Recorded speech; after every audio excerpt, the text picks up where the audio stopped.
What's going on, everybody? Welcome back to For the Millie.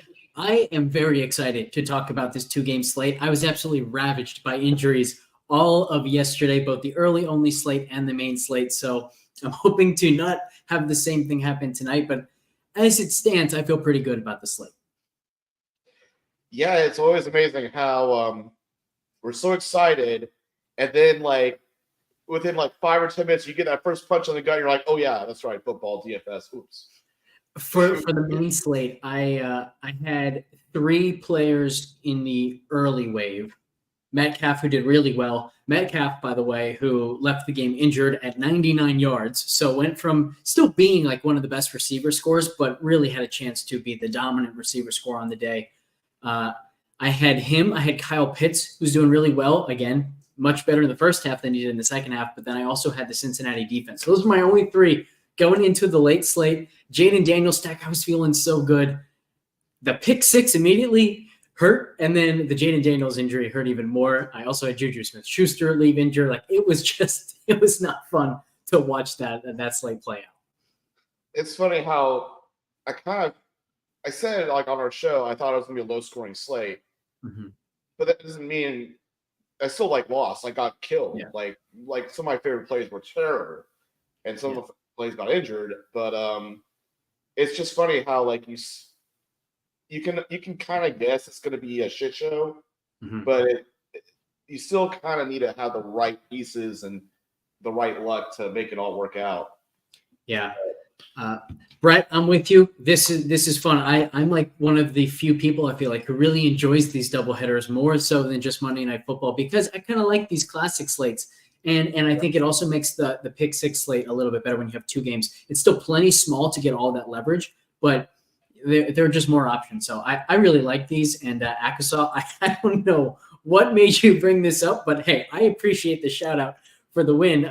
These fireside chats sounds like something we may need to start up, but no, this is not that. We have way too much to get to, including, you can probably see it on the screen if you haven't noticed it already, 20% off any FTN subscription, ftnfantasy.com/pricing, code FTN hoops. So whether you are already an NFL DFS subscriber and you want all of DFS, or you are just a DFS subscriber and you want VIP access to get all of betting models, all that good stuff, anything, use promo code FTN hoops. If you're already a subscriber in some way and you want to upgrade, you will only get charged the difference. Everything's already there.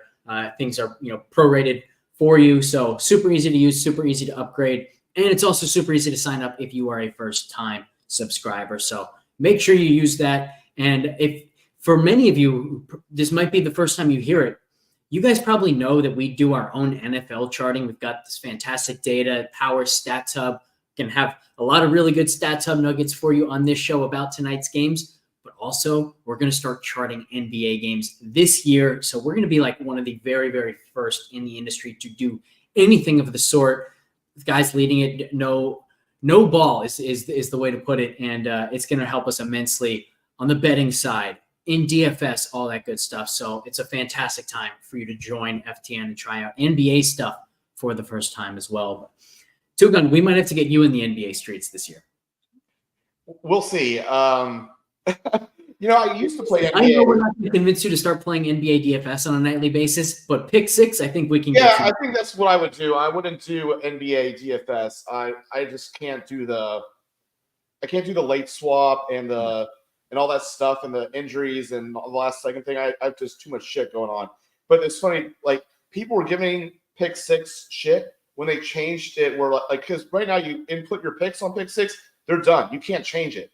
Mm-hmm. And people were like, oh, upset about that. But if a player gets scratched, it just goes from a pick six to a pick five or whatever. Mm-hmm. And that is what I need as someone who is extremely busy, 3 kids, full-time job. I have to have that to be able to play any sport besides NFL. So I could be convinced to play pick six NBA. I'm not going to be convinced that I'm going to be any good at it, at least not at first. But I'll give it a shot. That's what the tool's for, right? I tried NBA for a little fun. A little bit. But honestly, TwoGun, that's what the pick six tool is for, right? It's for people like you who you don't end up. As long as we have a tool, like an FTN tool is like, if our nerds are on it, I'll play with it some.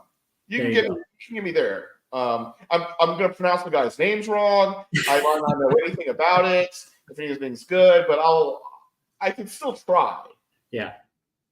Yeah. Speaking of, we're going to get to a lot of pick six stuff. But new this week, and this is going to be kind of in practice for all of our shows throughout the NBA season as well. Monday through Friday, every single day for free at noon Eastern, either Zach, myself, or Prop God. If you guys if you're not familiar with Prop yet, you will be. He's phenomenal, knows every sport in and out. It's phenomenal better. We're going to be talking NBA stuff every single day. Whenever I'm on, we're also going to talk NFL stuff. I think Prop will talk plenty of NFL as well. And what we're going to start doing is we're just going to start giving you our favorite picks. And so we're going to separate those picks into two categories. The high confidence plays, which you can play anywhere. You can play on pick six, price picks, underdog. You can go to your favorite sports book and just play the player prop there. Or we're going to talk some leverage plays, which are pick six specific. So kind of giving you guys absolutely everything you could possibly want from our picks. And then, of course, we're going to talk some showdown. And why don't we go there right now, TwoGun? And actually, not even just showdown. We're gonna talk this two-gamer on this Monday. Play showdown tonight yet. I won't be either. Yeah, I like the two-game slates a little bit more. I used to play both the main slate and showdown, and now that there's pick six, like I play the two gamer and then I play pick six, and I like that a little bit more. The showdowns, I just feel like sometimes it's harder with showdowns because I might have one or two pass that I really like, but beyond that, I still feel like I have to hit the nuts. And on these two gamers, it's like if you're right about let's say like your two core stances that you take on the slate, there's still a really good chance that you do well, even if you're not dead after the first touchdown, right? Like a backup tight end scores the first touchdown, $600 on showdown, and you know he's going to be 15% on. Oh, my night's over for showdown. That's not the case in the two gamers. Yeah, it's one of those things where you think that it's not that much different in terms of the combinations, but it really is. You have to think of like combinations as a exponential thing, not just like an addition thing. Yeah. So it's like you have one of four quarterbacks in showdown. Everyone has practically at least one quarterback. Sometimes even two. I don't know. It's just different. It's definitely like the two games is a lot more fun to me, and a lot more like you have some room for error. As a reminder, my last Millie win was the two game in the conference championship, and then I played the Super Bowl showdown like 8 lineups and I didn't catch one. So it's just kind of a friendly reminder to myself, like two games is probably better for me than like I have been doing better on the showdowns the past year, but these short slates are actually kind of the best. Like I think I tend to excel in the 2 to 4 game slates. I like my main slate kind of sucks lately, even though it's kind of what I'm known for. And showdown is something I've recently done, but I've had 2 milli wins in the playoffs. That says something. What was a 4-game run? These smaller slates really fit our play style well, where ownership condenses, and it's not just condensing on all of the best plays like it does on main slate. It condenses on plays that you just kind of forced into if you play all the other chalk. And we're really good at identifying those kind of weak points that the field is going to and leveraging them really well. So it makes sense that we've both been pretty successful on these smaller slates. Hopefully that continues tonight. Speaking of, let's talk ownership for this two gamer. I think blurry.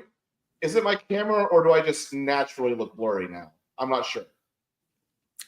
I think it's your camera because you do look a little bit blurry. I wonder if it might be the camera or I might just naturally be blurry.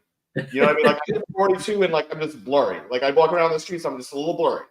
You know, I don't know. Right before we went live, I'll do it after the show to see if I can fix it up. If it's me or the camera, I don't know. Right before we went live, TwoGun says, I haven't been sleeping that well lately, so I might not be my sharpest, but I don't think you were talking about how blurry you would appear. So I don't know how it all works anymore. Maybe I can't see myself right. Maybe it's like reflecting on my outside. I don't know. Mhm. But if I try to wipe the camera down, I'm sure I'm just gonna make it worse. I'll deal with it next time. All right. Yeah, you're fine now. We want to hear what you have to say. We don't care how you look. Yeah, you don't care what I look like. You just want to hear me. That's Exactly. good. I should just be like a nice, like, pretty woman. I have my wife or something like that. Just like sit here and talk for me, and I'll just like whisper what you should say. Maybe next time. For this 2-game slate, I think head and shoulders above the rest, J.K. Dobbins is going to be extremely, extremely popular. And I talked about this a little bit in my article, but the reason why he's going to be so much more popular than anybody else is that it's clearly a good matchup. People expect the game script to be good for him, but there's also nobody else on his own team that's stealing ownership from him. So like everyone wants a piece of the Baltimore offense, but are you going Lamar Jackson or are you going Derrick Henry? Some will go both, but a lot of people are choosing between those two, and that's going to keep the ownership for either one in check. Same sort of idea with Tampa Bay, right?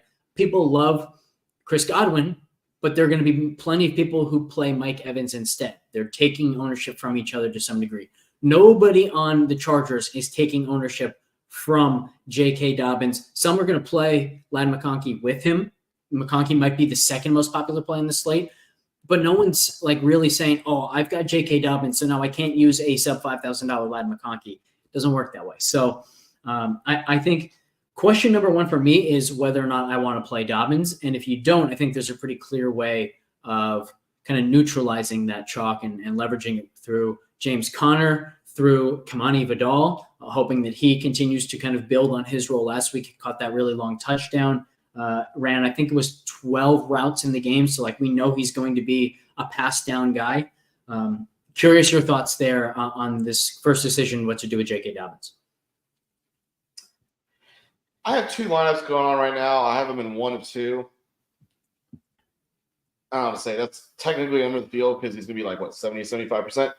I don't view that as the main thing. I think the bigger issue is that everyone is going to stack or try to get as much money players from the first game and kind of ignore the second game outside of, like you said, J.K. Dobbins, maybe one Cardinal, and maybe Ladd McConkey.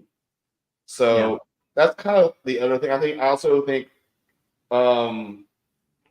like you said, everyone's going. I mean, it's going to be Derrick Henry or Zay Flowers.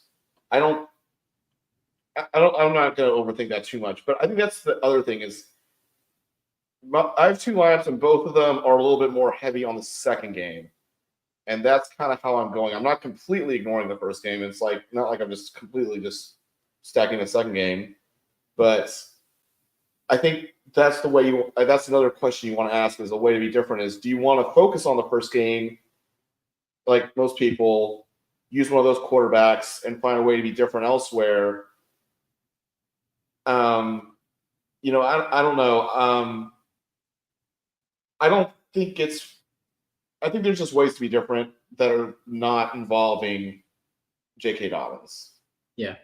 Hammy's in the YouTube chat right now saying his issue with Showdown is it feels like true gambling. He doesn't want to gamble. He wants to make educated guesses with assistance and thoughts. Yeah, that's pretty much exactly how I feel, which is why I like these 2 gamers. It feels like we have a little bit more control where obviously we have zero control of what actually happens on the field, but I think we have a little bit more control over like, if I nail this game script, I'm going to be in the top 1%. Whereas in showdowns, if I nail the game script, but some random tight end scores a touchdown, like I said, like that could just completely derail me. And now I still have no chance. So I agree there.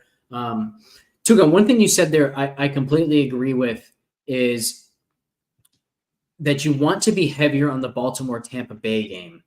And that is actually one reason to use J.K. Dobbins. I think it's an argument for both Dobbins and James Conner, which basically just goes along the lines of what happens if this second game is really slow, a lot of running plays, a lot of running production, moving chains, but that means that there's very little passing action. And if you just stack that first game outside of the running backs, you could do really, really well. So I think one additional point I'll make there is that weirdly means you'd be using more players in the first game, but you also probably want a defense from the first game because those are the teams who are going to be throwing opportunity for sacks and turnovers, things of that nature. So that might be like one little contrarian aspect that you can add in. I think most people would say, oh, if I'm stacking this game on both sides of it, I want a defense from the other game. You can actually kind of mess with that a little bit.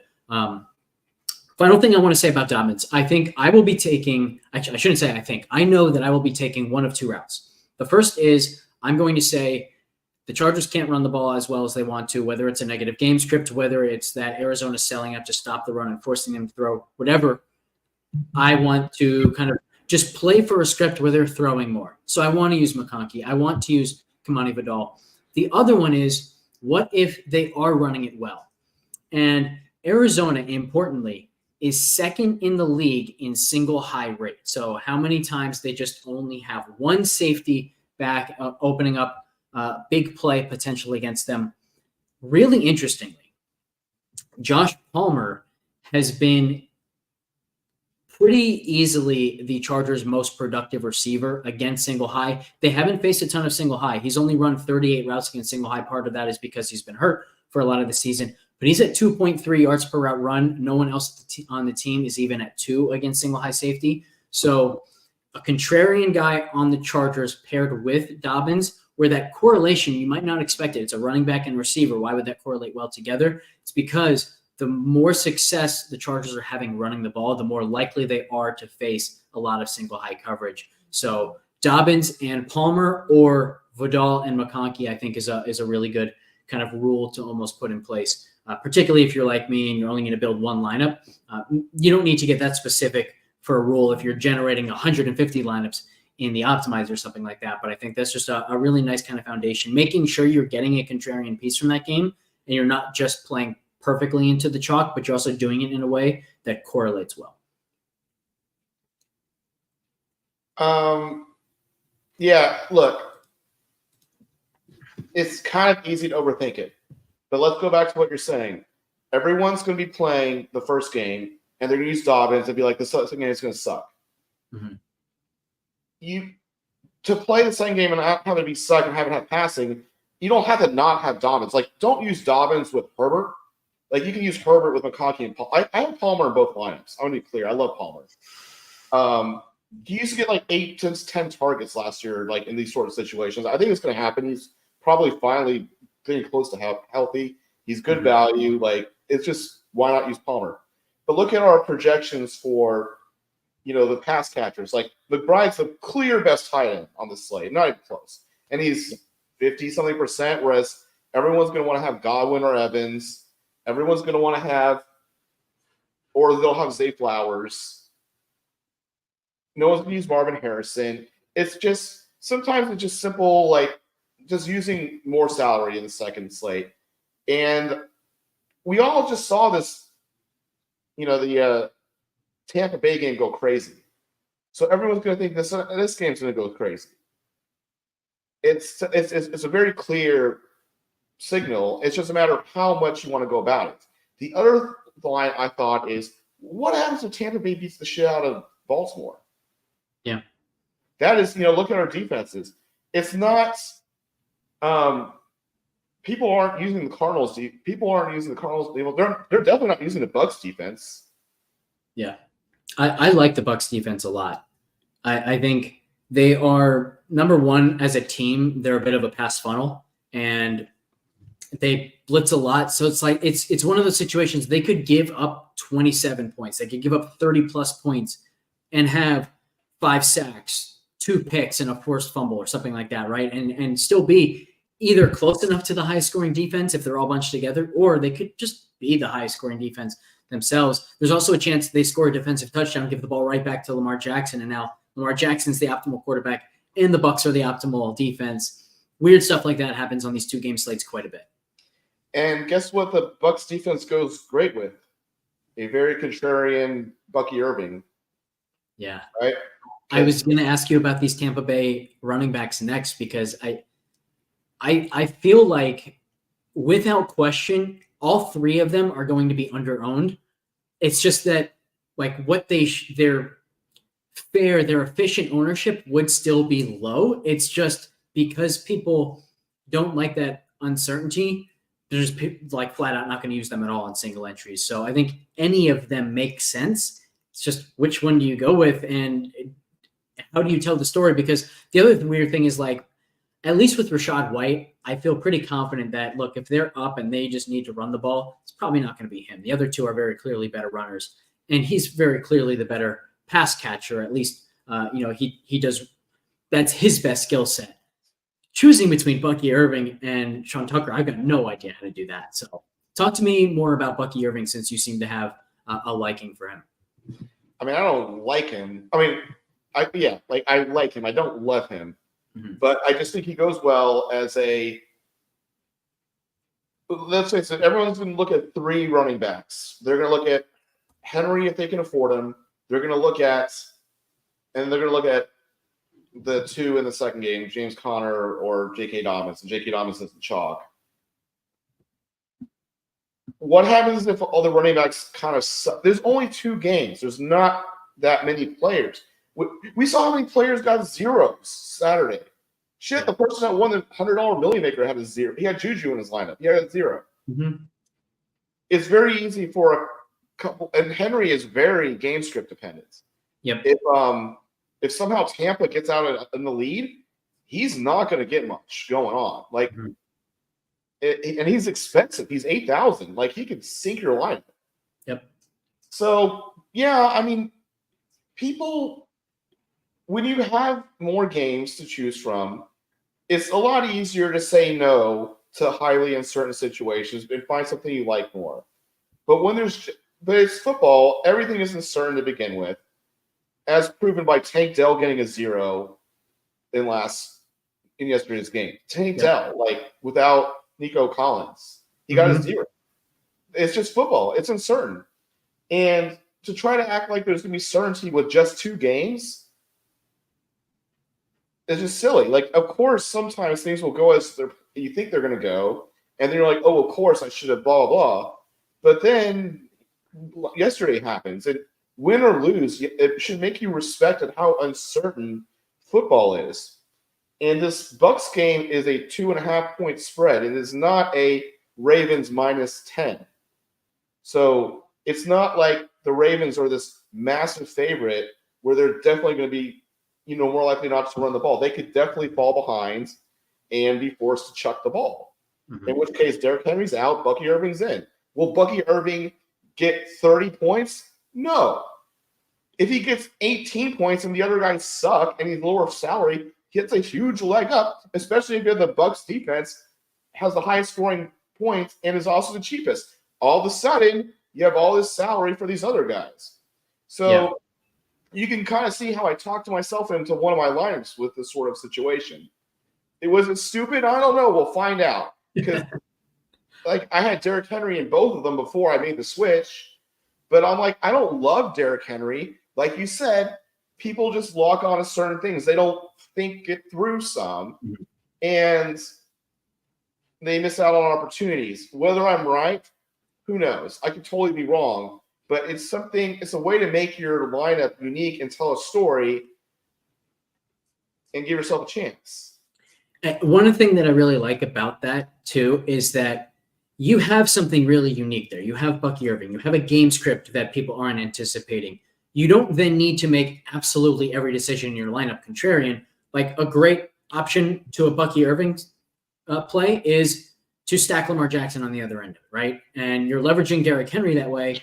But you're also now playing for a script where Lamar Jackson has to drop back a lot. He's going to throw a lot, and he's going to scramble a bunch. He's going to score a lot of points in that scenario. One thing I'll point to, it's not just about how much more these 2 quarterbacks are producing, Lamar Jackson and Baker Mayfield, although I will point this out. Lamar Jackson's over 26 fantasy points per game. Mayfield's over 24. Kyler's at 18. Big step down. Herbert only 11.4. So you have very clear tier 1 from these top 2 guys. But also, how about these defenses? Tampa is the second most favorable matchup by our DVOA adjusted fantasy points against for opposing quarterbacks. Baltimore is 4th. And both of these defenses are heavy pass funnels. Tampa Bay -2% to opposing running backs. Baltimore -27%.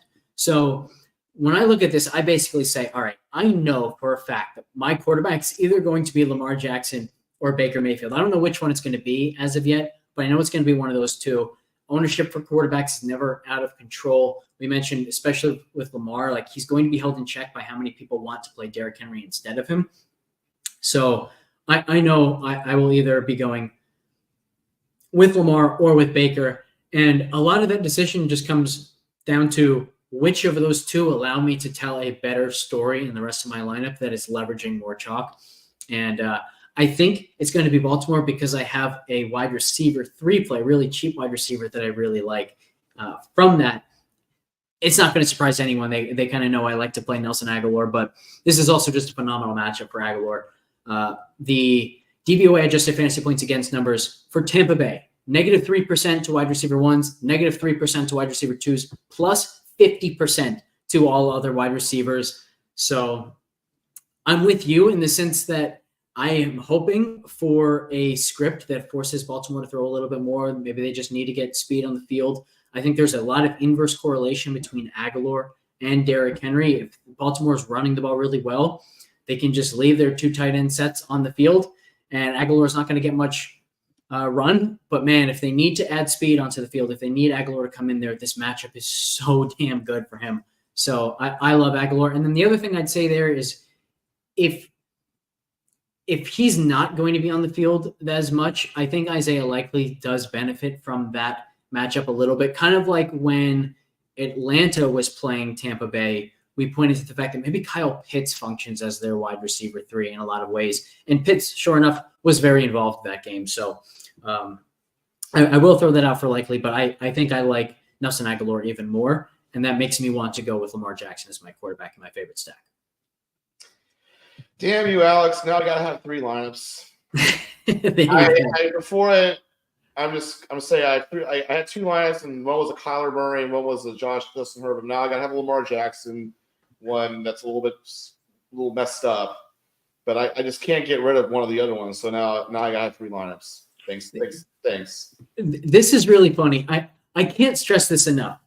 When I talk about how much I like Aguilar, I am talking DFS purposes. I'm not saying Aguilar is this great, dependable wide receiver, although I will also point out the fact the drops issue hasn't been an issue for a long time with him. That was like an issue with Philly, but like 99% of receivers who have drop issues, it's not a long-term thing. It's just something that happens randomly, and there's kind of no control over who has them, who doesn't. But man, Aguilar has such a long track record of throwing up either zeros or like 15 DraftKings points. And from a $3,000-ish player, that's what I want. I don't want a guy who consistently is going to get me between 4 and 7. That doesn't do anything for me. He might sink me at 0. He might win me the slate at 15. That's what I'm looking for from a $3,000 wide receiver. So yeah, I think from a DFS perspective, he's been such a valuable piece for so long now, and people continue to hate on him in part because it's funny to hate on him because of those drop issues that he used to have. But yeah, I will happily play him tonight, and he's also going to be one of my favorite picks. Spoiler alert. Yeah, and he goes well with that. You know, they're coming from behind type situation where he's just chucking the ball out. Maybe Aguilar catches that touchdown, right? Mm-hmm. Yeah, Henry fade, Bucky Irving play, Nelson Aguilar play. Like that trio is really, really, really well correlated. And on these 2-game slates, you can't ask for much more than that. Yeah, and it's just a matter of now I'm just kind of thinking about my other lineup, anyways. But yeah, I just think that lots of people are going to try to skinny stack Lamar Jackson, right? With safe flyers. They might even put Derrick Henry in there. Yeah. Lame. Lame. That's all I'm going to say to that. There's plenty of people that are. I want to address this real quick. On the show yesterday, we were talking through Deshaun Watson stacks. Now, I know a lot of the production came without Deshaun, but Cedric Tillman was a top 5, maybe top 6 scoring wide receiver on the entire slate yesterday. I'm not talking about value. I'm talking about total score. And Njoku was the top scoring tight end. So that stack came through. Obviously, some of that production, again, came after Watson's injury.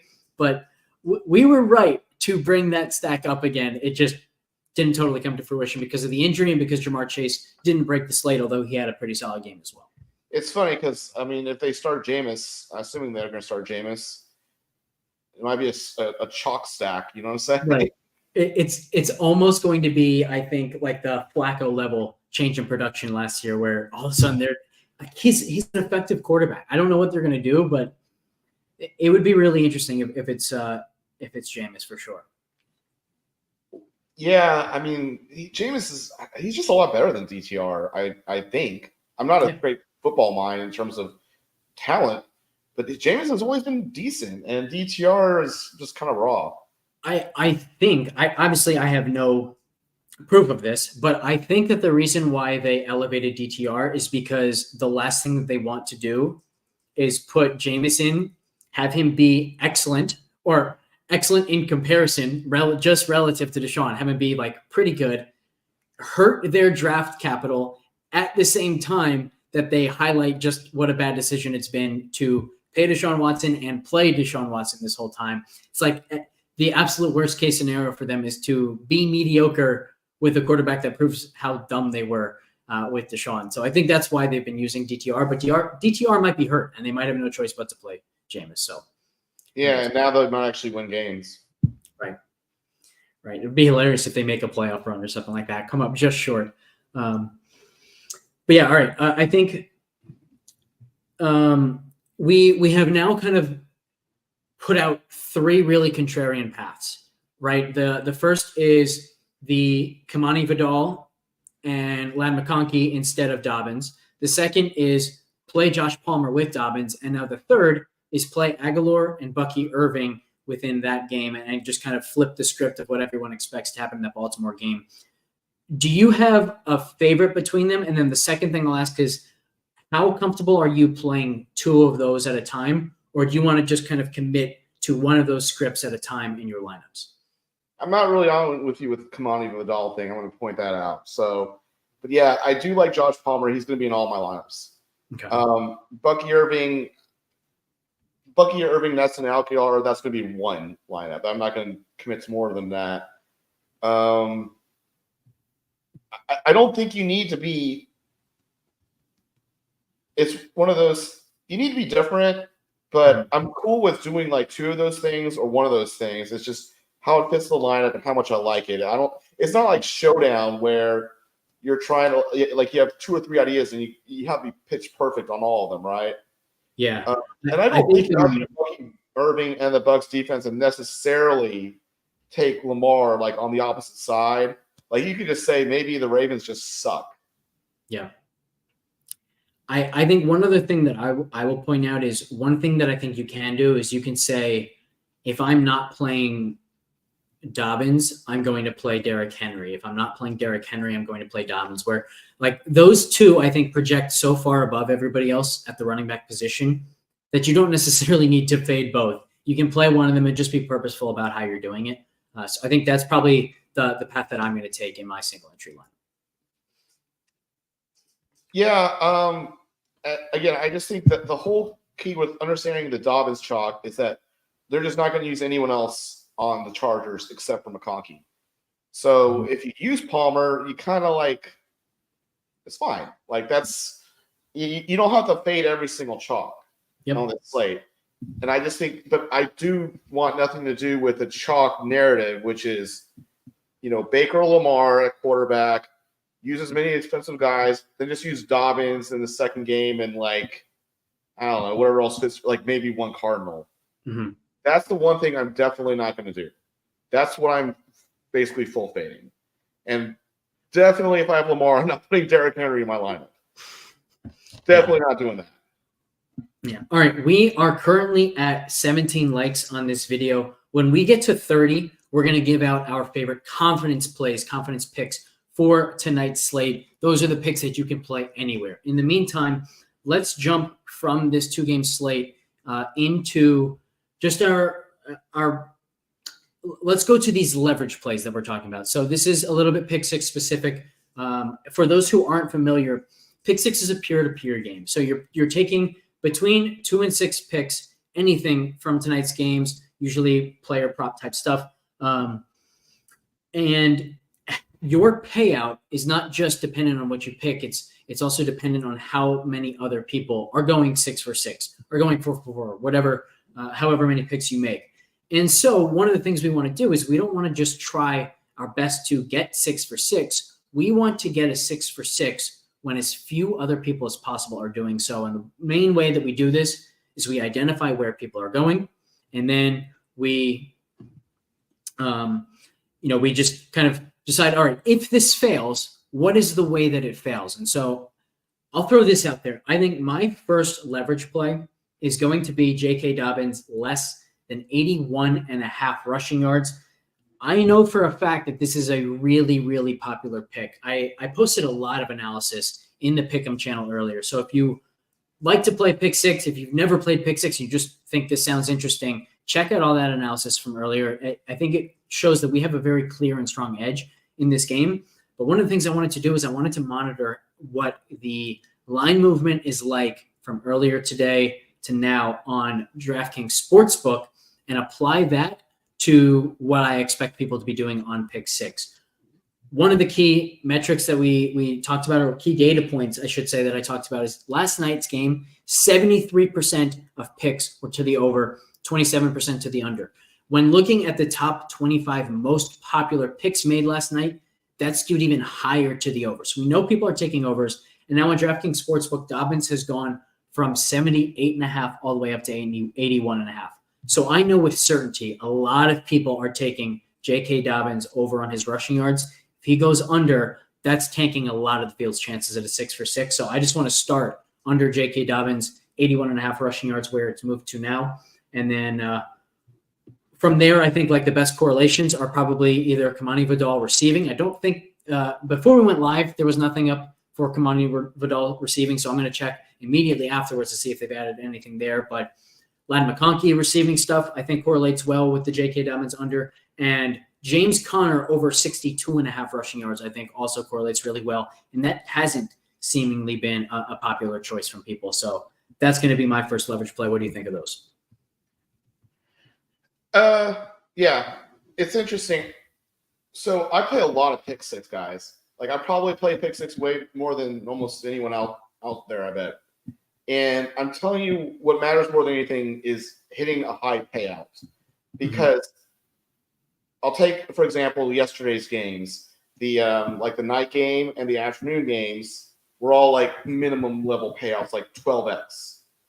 And the morning was 110x. Yeah. I got one right on the morning game out of like 20 lines. I made a good amount of money on that morning. On the afternoon and the evening, I had like 4 or 5. And I basically broke even. It was like kind of like nothing. So I got 4 times as many right, but because I made half. Yeah. So you really need, and I think the way to go about it, yes, you can take the unpopular side sometimes, but the way you can also just let people like just not have J.K. Dobbins, although it helps to pair things. But what I like to do is have part of my stack be kind of makes sense, like your standard pairings, and then some of them just be kind of random that still makes sense. Like some of the things we did was like the one that won, I had a Trevor Lawrence understack with Tank Bigsby over, right? Stuff like that I think is key because people don't quite do that much. And then just kind of choose. I think I chose like Hunter Henry over, just like just a random one, but not stacked. Because when things like go clean stacked, it's almost always going to be 12x. Yeah. Because enough people stack. And with 2 games, it's interesting because like one game is kind of more ideal for that 100x maybe. 2 games, it could be all over the place. Like it could be a 50 or 60. It could be a 12. So I do like the J.K. Dobbins call. I'm not sure how popular he'll be because 81 is kind of a big number. People love to click mores on like on medium-sized numbers on guys they like. To be clear, I don't think 81.5 is going to be super popular, but we're competing against the people who got 78.5, 79.5, 80.5, right? So you're still leveraging them if he goes under 81.5. Obviously, like there exists the potential he lands on 81, and you got it right, but so did all the people who had the really early numbers on the over. But more often than not, if you hit under 81.5, it's because he finished with 62, 63, and all of the unders fail. So those are still going to be really popular. I mean, I just think like Zay Flowers 63.5, like that is going to be the most popular pick as a more. Like that's a gimme. Mm-hmm. So to me, that's definitely be popular. That's the one I'm gonna like kind of focus on. And the other thing is, sometimes like you love Nelson Aguilar, you could maybe do Nelson Aguilar more, Zay Flowers less. Yeah, these are cool. It doesn't hate it. I think it even correlates well. And then just leave Lamar alone. Talk about something that no one else is going to do. Yeah. Because people love, if they choose a passing yards, they'd like to use the quarterback, right? Mm-hmm. You don't have to do that, especially on these 1 or 2 gamers. So that's kind of the route I'm trying to go with some of my pick 6 lineups is stuff like that. Because, yeah, like I could do just like 2-3 person stacks, completions or pass yards. Mm-hmm. But if those start hitting, man, it's going to be a 12xer. I think another takeaway that I had from last night and the analysis from that slate is certain running backs like Breece Hall, the interest is spread out for him. You're always going to get like around the same amount of people who want to bet on the guy in some way. Mm-hmm. But with Breece Hall, there's a split. Some people want his over on rushing yards, some want his over on receiving yards, some want his over on receptions. It's split all around. And so not any of those one specific picks are going to be super popular. Whereas Najee Harris, not as involved in the passing game, almost everyone was on his rushing yard over. And his rushing yard over was like 2 to 3 times as popular as any one individual Breece Hall pick. And we have 2 of those types of running backs on this slate. J.K. Dobbins is obviously one of those. And Derrick Henry is another. So my second leverage play that I want to go to is under on Derrick Henry's rushing. And that one, similar to what you just talked about with Zay Flowers, I think there, Nelson Aguilar over 15.5 receiving yards is super, super correlated to the Henry under. Because again, that kind of tells the story that, okay, Tampa Bay has decided we're going to match Baltimore's big personnel with a lot of big guys on our defensive side. So they're probably not playing much nickel. They're playing base defense with 3 linebackers in there. They're getting as many big bodies on the line of scrimmage as they can. And Baltimore's natural counter to that will be, all right, let's get more speed on the field and spread them out with Aguilar. Now Aguilar goes up against a linebacker or something. And then they play kind of cat and mouse. Now maybe Tampa Bay will counter, but they won't counter until Aguilar makes them pay for it. So I think the Henry under and the Aguilar over are also really, really well correlated and leveraging at the same time. Yeah, I mean, I think people are going to click more on that game in general. Yeah, I think going higher on one skill player, lower on the other skill player, where it makes sense, and leaving the quarterback out of it is a good recipe for letting a lot of other people's stuff break. Yeah. In general, and then you use and then you can kind of use a more real basic bitch correlation for the rest of your lineup. Yeah.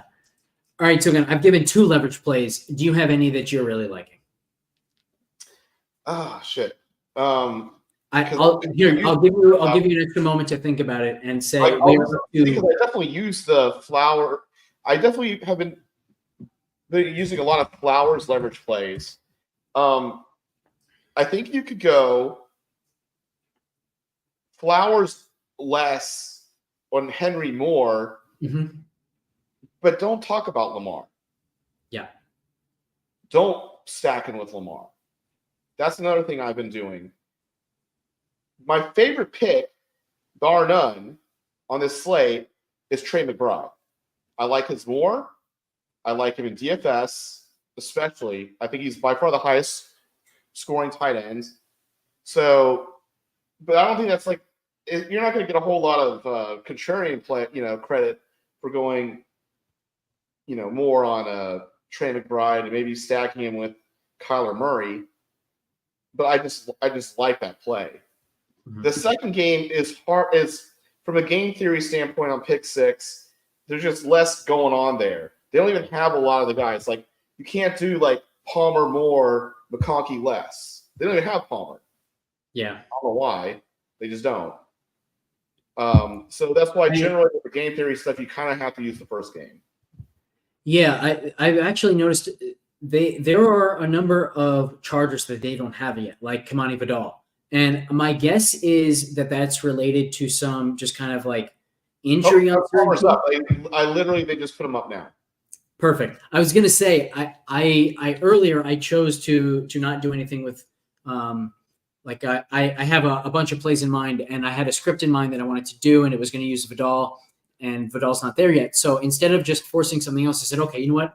I'm going to come back in an hour, and I'm going to see if they have added that, or I'm going to come back an hour before the game actually starts and see if they've added that. And it's a good sign that they added Palmer. I will probably use that. I think McConkey might be a pretty popular one by the end of the night, and so Palmer over, Ladd, McConkey under, I think makes a ton of sense, and you can add a J.K. Dobbins over there, and like you keep saying, not use the quarterback, because so many people like immediately, if they go Josh Palmer higher receiving yards, the next click is Justin Herbert higher passing yards. We're seeing more and more of that kind of obvious stacking, and so what we're kind of really hunting for here, as you can probably tell from this discussion, is those more hidden correlations that are every bit as strong, but they're not as obvious, so people aren't clicking them as often. Right, and sometimes just like Palmer more, you could pair him with Herbert and just leave McConkey out of it. Mm-hmm. Kind of the same thing with like you can do Aguilar and Bateman and then Lamar more. So very basic pitch, but he just leaves Zay Flowers out of it and hope he doesn't hit. Yeah. All right. There was one other thing I wanted to mention with pick six. Oh, one other guy that his number has kind of crept up all day long. And yesterday, with the most popular receiving pick was Devontae Adams. Second most popular, kind of surprisingly, was Alan Lazard over 27.5. And so I think one of the really popular pick six picks on this slate is going to be Mark Andrews, now more than 29.5 receiving yards. It's gone 55 and 66 in the last two games. Similar to Lazard, over pretty comfortably in a couple in a row. So I think Andrews over 29.5 is going to be pretty popular. And this is another one. I love the correlation. When Derrick Henry has run wild, they haven't really needed to throw that much. So Derrick Henry over with a Lamar, Flowers, and Andrews all under stack, I think is a really nice build. And it is very reminiscent of the Sunday morning Jacksonville less than stack that you had with Tank Bigsby over rushing yards. And so like that, and I think that one had 100x payout, right? And so it's kind of the exact same model that we'd be using. Right. Because sometimes that's what it's all about, is having a similar, like it's having this basic stack, but using the most popular member of it out of it, receiver or whatever, leaving him out of it. Kind of like I had the under with Trevor Lawrence, but I obviously left Brian Thomas Jr. out of it. Mm-hmm. So a lot of the ones that are just like under Lawrence, under Brian Thomas, under Kirk, those didn't win. Yep. So you have to think about how others can fail with yours, and don't just be throwing darts with your picks either. But how can you correlate that others just aren't correlating? In addition to like what are the most popular picks, and just taking the other side. There's various ways to go about it, because at the end of the day, though, like I mean, obviously we know like I like doing contrarian stuff at main slate DFS. With this, it's even more extreme. Like you just can't. I mean, I don't want to sound like whiny, but like if you think you're gonna win, getting paid 12-1 on 6x, getting 6 out of 6, like good luck. It's such a good point, and I think the easiest way to hammer home that point is if you look at the 6 pick plays that have generated like a 100x payout. Like if you look at the one that you had from the other morning, and you ask how much more likely or how much less likely was this to all be correct than a double stack on overs, the answer isn't that it's like only a fifth as likely to hit, but that's what the payouts are saying, right? Even if it's just 20x, that's what the payouts are saying. So these 100x payouts are coming on 6 pick plays that are significantly more likely to hit than a 100x return suggests. And that's basically just saying people are playing too much chalk, just like they do in traditional DFS. And that's why we're taking this approach. So I think when you think about it in that perspective, it becomes a lot clearer why this is what we're trying to do. And again, it's also where the tool comes in, right? So if we were to enter those 6 picks that you had that won 100x, it's not going to tell us that a fair price is 100x or 90x. It's going to tell us a fair price on that was like 25x at the absolute most. Chances are, because you correlated it well, it was still a fair payout would have been 15x or 20x, something like that. You're getting 5 times the value because you're going for that 100x payout. So really awesome point that you made there. I think it's worth driving home. All right, let's get into our favorite plays of the day, just high confidence plays. I'm actually going to start with Nelson Aguilar higher than 15.5 receiving yards. I kind of laid out the case for him already. I think the biggest thing that I will repeat, when you look at where Tampa Bay is weakest, -6% against tight ends, -2% against running backs, -3% against wide receiver ones, -3% against wide receiver twos, plus 50% against wide receiver threes. In that Atlanta game, whether you counted Kyle Pitts or Ray McLeod as the wide receiver 3, they both went way over their total. And it's been that way almost every single week this season. Nelson Aguilar is the clear and only wide receiver 3 for Baltimore. So over 15.5 for Nelson Aguilar. And it's not like this has been a number that he's not hitting. He can do this in one reception. He had 25 last game. He had a 56-yard reception against Dallas. He had 3 targets. He's had at least 3 targets in 4 of the last 5 games. He already is involved, and this is a game that I think everything about it, the pass funnel nature of Tampa Bay and the way they defend wide receiver 3s makes this an even better game than usual for him. So high confidence play Nelson Aguilar over 15.5 receiving yards. Well, I have 2 high confidence plays, and I've basically already talked about it. One is far more boring. Trey McBride, more than 51.5 receiving yards. I also just like him in the tight end spot. With just 2 games, do you really want to try to go cheap on tight ends? I seriously doubt. Like, yes, someone could outscore him, of course, but there's not going to be another guy that like really breaks the slate potentially, like it's 20 plus points. Besides maybe Trey McBride.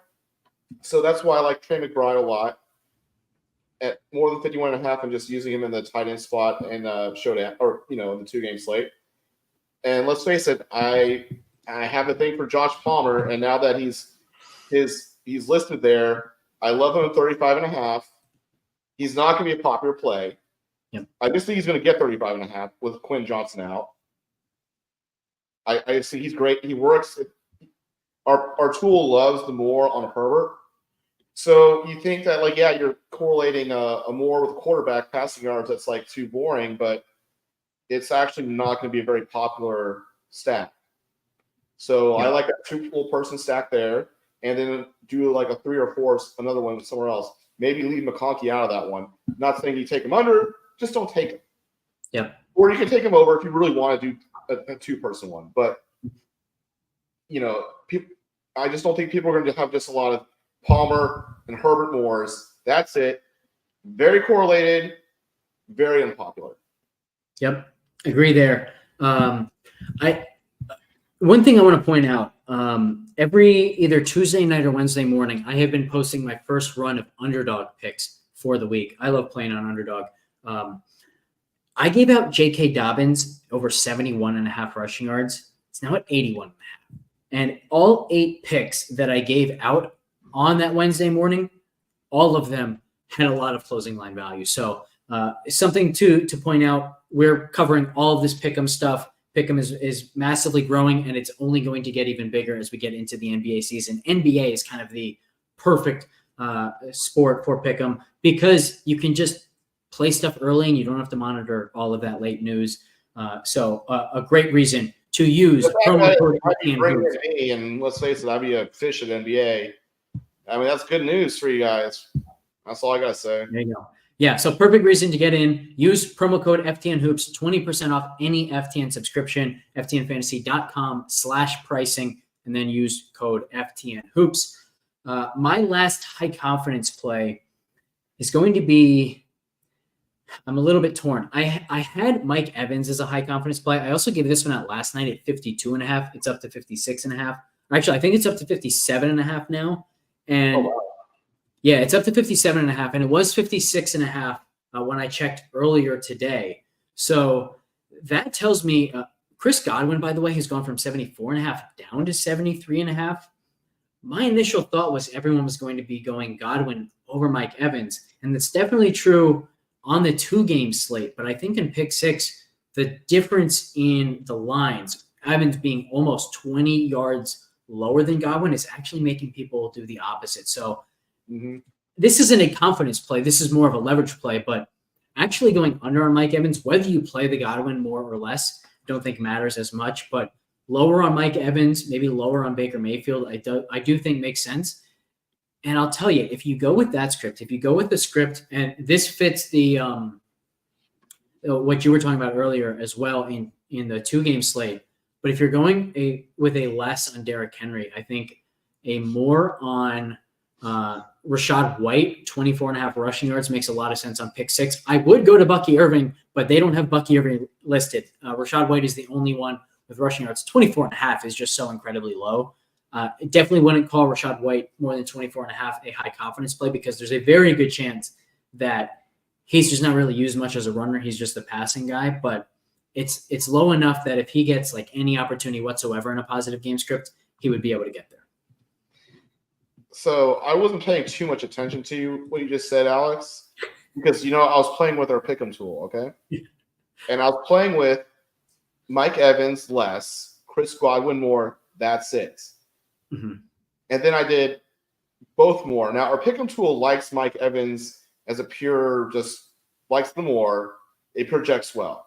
But because they're actually when you're not taking Baker Mayfield into account, they're very actually anti-correlated. So that the odds for both of those end up being the same. The correlation is much stronger with one more and one less. And they just kind of, but because Evans is just a good play, it ends up being the same in terms of win percentage. So I actually really like that, because that is not a play people are going to do. I think people are going to definitely click more with Baker Mayfield, less with Baker Mayfield. They're not going to click one and the other. And you think that, you're just taking darts. You're just throwing darts. But you're not. Our tool says, you know what, Mike Evans is a good pick. But if you take the other side of Godwin, then that's and then it makes it even it's the same.